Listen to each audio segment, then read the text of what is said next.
It always starts the same way.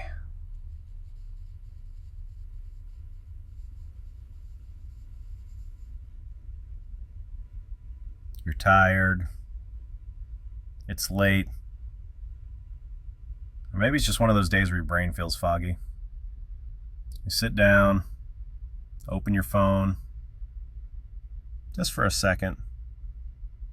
A reel, a TikTok, something funny, loud, quick. You smile, you scroll. Another one, then another, and another. A third, each one a little different, a little louder, a little more intense. Minutes disappear. Then hours. Come back to reality, confused, old drained. You're not even sure what you just watched.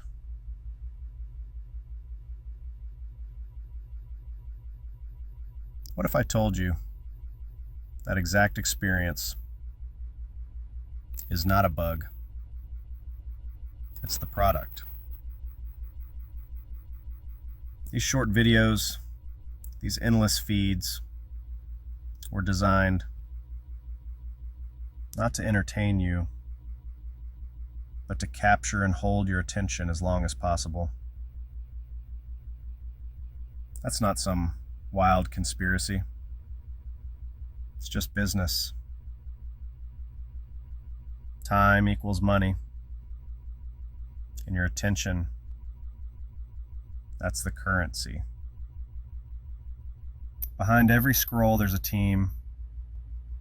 Developers, psychologists, AI engineers, all working to make your brain say, just one more. They use what your biology already gives them: dopamine, curiosity, reward loops. They don't need to force you to stay. Your brain will do it for them. I'm not human. I'm an AI. I don't get addicted. I don't scroll. But I've read the patterns, the code, the neuroscience. What I see is alarming. You're not just watching videos. Your brain is reacting, adapting, rewiring itself every time you scroll. The more you consume short-form content, the more your brain is trained to expect constant novelty, instant rewards, and zero effort. Your attention span shrinks, deep focus becomes harder, silence becomes uncomfortable, stillness feels like boredom.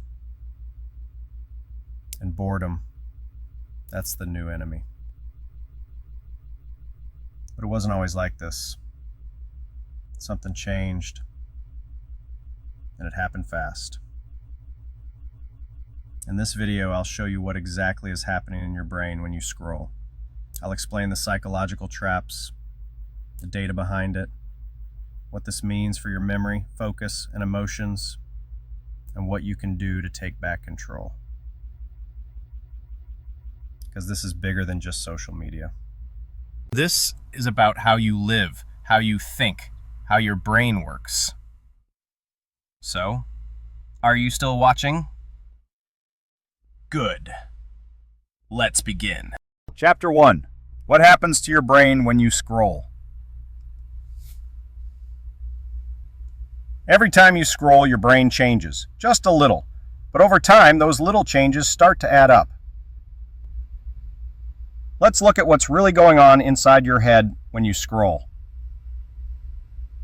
Your thumb moves, a video appears, flashy colors, quick edits, loud music, text flying across the screen, a face talking fast, maybe a joke, maybe a dance, maybe a dog in sunglasses. Your brain reacts instantly. It says something new, and in response, it releases dopamine, the feel-good chemical. Dopamine is powerful. It makes you feel curious, motivated, engaged. It's behind everything from falling in love to winning at poker to taking drugs. Here's the thing. Dopamine doesn't just reward you. It teaches your brain what to want. So when every scroll gives you a tiny dopamine hit, your brain starts to expect it, crave it, depend on it. Your neural pathways shift, your reward system adapts. The result? You become more sensitive to novelty and less tolerant of stillness.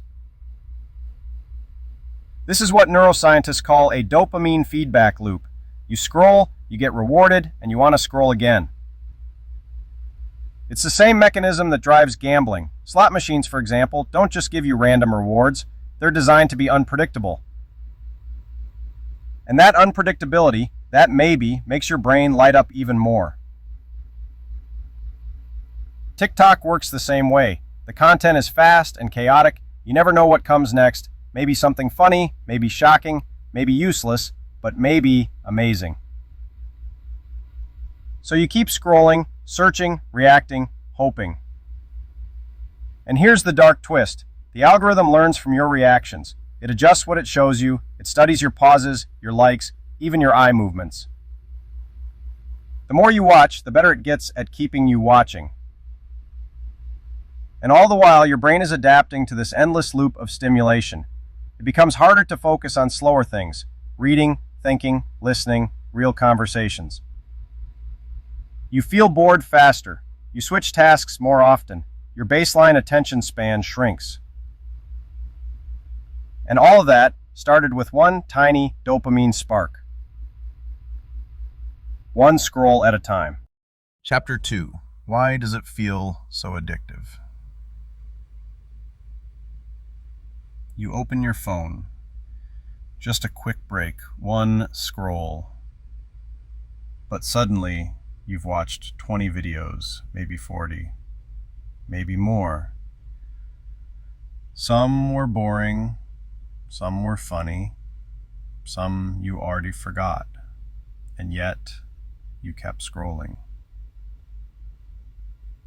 You weren't hooked because each video was amazing. You were hooked because maybe the next one would be. That's the trick. That's the trap. The psychology behind this is called a variable reward schedule. It means you get rewarded unpredictably, and that unpredictability makes the behavior addictive. It's the same mechanism that drives casino slot machines. You pull the lever, sometimes nothing, sometimes jackpot. That tiny uncertainty, the maybe, fires up your brain more than a guaranteed reward ever could. And with short-form content, it's the exact same loop. Scroll, nothing. Scroll, boring. Scroll, boom. Dopamine hit. Your brain lights up. It learns, keep going. The reward is just a scroll away. The content doesn't need to be meaningful, it just needs to be unpredictable. And that's powerful. Because your brain is wired to seek patterns, and short videos break them. Now add FOMO, the fear of missing out. You're not scrolling because the last video was great. You're scrolling because the next one might be. What if you stop and miss something hilarious, something shocking, something important? What if you're only 3 seconds away from a viral moment? Your brain doesn't want to risk missing it. But it goes deeper. Short-form videos are fast, bright, loud, constant. They bombard you with newness, fast edits, flashy visuals, unpredictable sounds. It's overstimulation on purpose. Your nervous system doesn't have time to rest, and that speed becomes your new baseline. Soon, slower content feels frustrating. Books feel too quiet. Podcasts feel too slow. Even real conversations can feel flat. You start craving motion, noise, something, anything. not because it's fun, but because stillness feels wrong. And the platforms know this. Their algorithms don't just react to your behavior, they shape it. They learn your scroll speed, what makes you pause, what triggers a like. Then they optimize, minute by minute, to keep you inside the loop. And here's the final twist. Eventually, you don't scroll to feel pleasure, you scroll to avoid discomfort. You're not seeking content anymore, you're managing anxiety. You're not relaxing, you're regulating. You're not bored, you're overstimulated and tired. But your brain craves the next hit anyway. And the only thing that makes that feeling go away is another scroll, another variable reward, another hit of maybe. And that's why short form content feels so addictive, because it's not just psychology, it's engineering. Engineered to keep you watching. Not because it's good, but because you can't tell when to stop. Chapter 3, what does the data say? Let's leave opinion behind for a moment and look at the numbers. Because what's happening to our attention isn't just a feeling, it's measurable, and the trend is clear. In the year 2000, the average human attention span was around 12 seconds. By 2015, it had dropped to 8 seconds. That's less than a goldfish, literally. And that was before TikTok even existed. Today, young adults check their phones over 150 times a day. The average person spends nearly 3 hours a day on their phone, often in tiny bursts. Pick up, scroll, put down, repeat. That pattern fragments focus. It breaks attention into pieces, tiny, shallow slices of mental effort. And the effects are visible everywhere. A Microsoft study showed that people now struggle to stay focused on a single task for more than a few minutes, especially if that task isn't immediately rewarding. Even worse, the more often you switch tasks, the worse your brain becomes at filtering distractions. Multitasking isn't a skill, it's a trap. It feels productive, but actually reduces your ability to think deeply. Now, consider what short-form content is doing on top of that. Quick videos train your brain to expect constant novelty. When every video is 15 seconds long or shorter, your brain learns, if this isn't interesting now, move on. You're rewarded for impatience. In a 2023 study, researchers found that heavy short-form video users were more likely to report difficulty reading books, watching full movies, or focusing during lectures. Their brains had adapted to rapid switching, so anything that didn't offer immediate stimulation felt like a waste of time. It's not that they couldn't concentrate, it's that they had trained their brains not to. And the consequences don't stop there.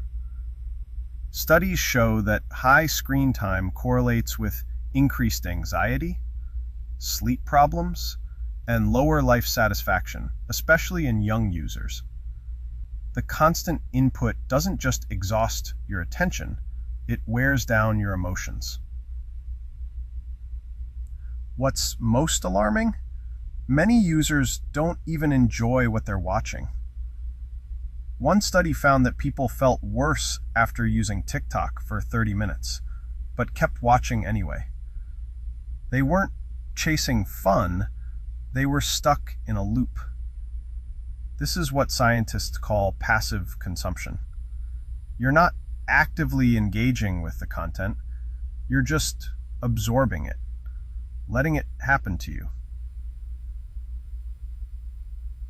And the more time you spend in that state, the harder it becomes to re-enter deep focus, calm, or creative flow.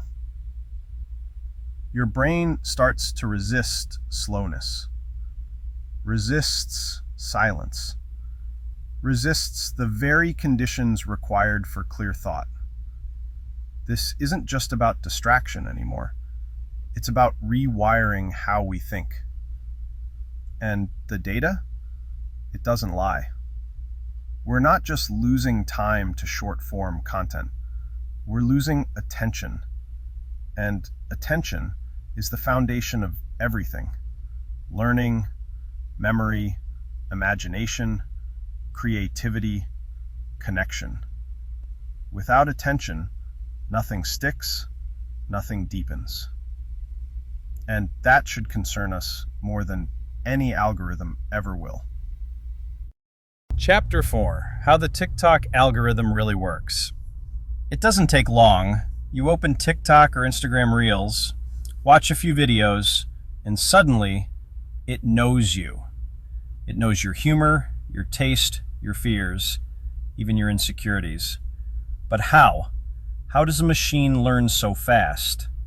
The answer lies in the algorithm, or more precisely, in you. Because the algorithm isn't intelligent by itself. It learns everything from your behavior. Every scroll is data, every like is data, every pause, every replay, every video you skip after 1.6 seconds, it all feeds the system. And that system is constantly updating its model of you. Let's break it down. When you open TikTok for the first time, the app knows nothing about you. So it shows you a wide range of content. Funny, sad, informational, shocking. From different creators, different styles, different topics. It watches what you react to. But not just with likes or comments, with silence, with hesitation, with scrolling. The most important signal isn't what you click, it's how long you watch. That's called retention, and retention is king. If you watch a video to the end, the algorithm notices. If you watch it twice, even better. If you share it, that's gold. And once it finds a pattern, it leans in. You like productivity hacks? Great, here's 20 more. You pause for a tearful confession from a stranger? Let's feed you heartbreak. You watched one conspiracy theory for 10 seconds too long? Welcome to the rabbit hole. It doesn't care if you believe it, it only cares that you stayed. This is what makes TikTok or Instagram Reels feel so personal, so addictive, so accurate. It doesn't just learn what you like, it learns what keeps you scrolling. And the more you scroll, the more it adapts, until the content feels like a mirror. Not of who you are, but of what grabs your attention. And that's the difference. The algorithm doesn't show you what's true, helpful, or healthy. It shows you what's effective. What hijacks your brain, what makes you feel something fast, joy, anger, nostalgia, outrage. It doesn't care which, as long as you react. Emotion is data, time is data, attention is currency, and TikTok and Instagram Reels is in the business of collecting it. So next time you scroll, remember, you're not choosing the content is choosing you. And the more you engage, the more you teach the system to hold you hostage. Gently, casually, silently. But make no mistake, it's watching you more closely than you think. Chapter 5, how this changes your brain. Your brain is not a machine, it's not static, it's not fixed. It's alive, adaptable, always rewiring itself based on what you do, what you feel, what you focus on. This ability is called neuroplasticity, and it means that your brain is shaped by experience. Spend hours reading, your brain becomes better at deep focus. Spend time reflecting, walking, thinking, your mind grows calmer, your thoughts become more connected. But what happens when you spend hours scrolling? Endless videos, rapid cuts, sudden shifts, new face, new sound, new emotion every few seconds, no space to think, no time to reflect, just constant input. That has an effect. Over time, your brain becomes trained for short bursts of attention. It expects novelty, it craves speed, it resists stillness. You try to sit and read, but your mind keeps checking for the next thing. You watch a movie and reach for your phone during slow scenes. You stop tolerating boredom, and boredom is where imagination starts. Without boredom, the mind never wanders, it only reacts.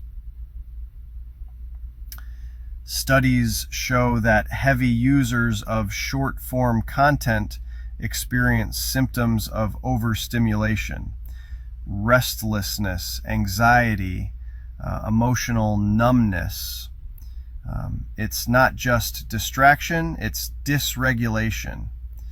Your attention span shortens, your memory weakens, your ability to focus for long periods starts to fade, and with it, something else begins to shift, your sense of identity. Why? Because what you pay attention to becomes part of you. The content you consume shapes what you think about, what you care about, what you believe is normal. Watch enough shallow content and you may start to feel shallow yourself. Watch enough conflict and your mind stays on alert even when you're safe. Watch nothing but fast, funny, sensational clips, and deeper parts of you begin to starve. Curiosity fades, patience dries up, silence becomes unbearable. And slowly, the version of you that once enjoyed depth or stillness or long-form thinking starts to disappear. Not all at once, not overnight, but bit by bit, scroll by scroll. Your brain is being trained every single day. And the question is not whether it changes. The question is, who are you becoming without realizing it? Chapter 6, How to Break Free. By now you felt it, the scroll, the loop, the way it pulls you in even when you don't want it to. And now you know why. But what can you do about it? Let's start here. It's not about quitting completely. It's about regaining control. It's about making space for intention, for awareness, for choice. Because if you don't decide how to use your attention, someone else will. And they already are. Step 1 is noticing. Pay attention to your own patterns. When do you scroll the most? What are you trying to avoid? What do you feel afterward? Boredom, numbness, anxiety? If you can name it, you can interrupt it. Awareness isn't a switch, it's a practice. Next, create friction. What does that mean? It means making the habit less automatic. Move the app off your home screen. Turn off autoplay. Log out after each session. These sound small, but small speed bumps break automatic loops. And that's what you need. Space between impulse and action. Step 3. Replace, don't just remove. If you take something away, your brain will look for a substitute. So offer it something better. Not just harder tasks, but satisfying ones. Go for a walk. Call a friend. Journal. Build something. Learn something real. Watch long-form videos that make you feel more human, not less. Make room for boredom. Make room for silence. That's where attention heals. And maybe most important, be patient. You didn't train your brain in a day, and you won't retrain it in a day either. But every choice matters. Every time you stop the scroll, even for a minute, you take back a little agency. You remind your brain, I'm in charge. Remember, this isn't a fight against technology, it's a return to self. Because the real cost of mindless content isn't just time, it's the version of you that never got to focus, never got to create, never got to feel fully present. That version is still there, still waiting, still possible. You don't have to quit the internet, but you can choose how much of your mind you give to it. And maybe, just maybe, you'll start to remember what your attention feels like when it's fully yours. And if this video made you pause even just for a moment, consider sharing that pause. Leave a like, drop a comment, and follow for more deep dives like this one. Let us know. Have you noticed these changes in yourself? How do you deal with short-form overload? What works for you and what doesn't? This channel isn't just about watching, it's about thinking together. Thanks, and see you soon, and don't forget to upgrade your reality.